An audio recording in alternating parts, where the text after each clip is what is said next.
Certains enfants, eux, n'iront pas à l'école demain, ceux dont les familles ont choisi de faire l'école à la maison. Elles étaient près de 60 000 l'an dernier, selon les associations.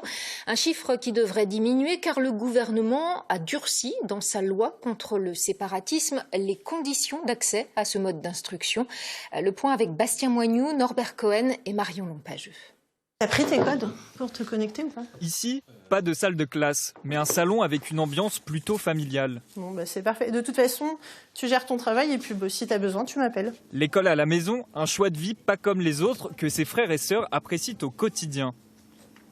C'est mon choix. On a le même programme que les enfants scolarisés. Et rester à la maison, ça me permet de me concentrer sur mes autres passions, comme lire, le kayak et plein d'autres choses. Ça me permet d'avoir un rythme qui est différent. Par exemple, pour certaines matières, je pourrais mettre très peu de temps, tout comme je pourrais mettre beaucoup plus de temps. Ça dépendra de plein de critères.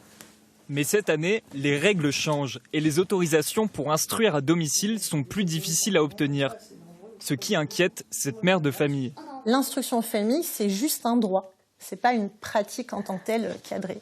Et là, on est vraiment des dégâts collatéraux de cette loi. Nous, on doit demander une autorisation, alors même que le gouvernement nous avait promis que quand on le fait bien, qu'on avait des contrôles satisfaisants, on ne serait pas embêté. Dans la réalité des cas, c'est pas le fait. Voté en 2021, l'article 49 de la loi contre le séparatisme durcit les règles pour éviter les dérives idéologiques. Désormais, des motifs sont exigés pour obtenir une autorisation.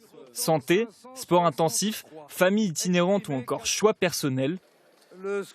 C'est sur ce dernier point que Morgane s'est vue refuser l'instruction à domicile pour son enfant de 3 ans. J'ai pleuré parce que c'était quelque chose vraiment qui nous tenait à cœur.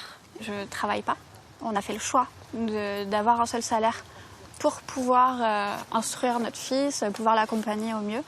Et du coup, on n'a pas les moyens de se payer un avocat pour aller au tribunal administratif. Demain, Nathan va aller à l'école.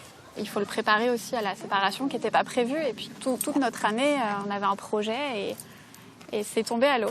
Selon le ministère de l'Éducation nationale, 47% des familles ont vu leur demande être refusée lorsqu'il s'agit d'un choix personnel. Pour les associations, l'État se trompe de cible. Franchement, une famille qui se voudrait séparatiste, mais pourquoi elle irait aujourd'hui demander, hier déclarer? Elle ne l'aurait pas fait, elle ne le faisait pas et elle ne le fera pas. Face à cette situation, les parents ont décidé de protester.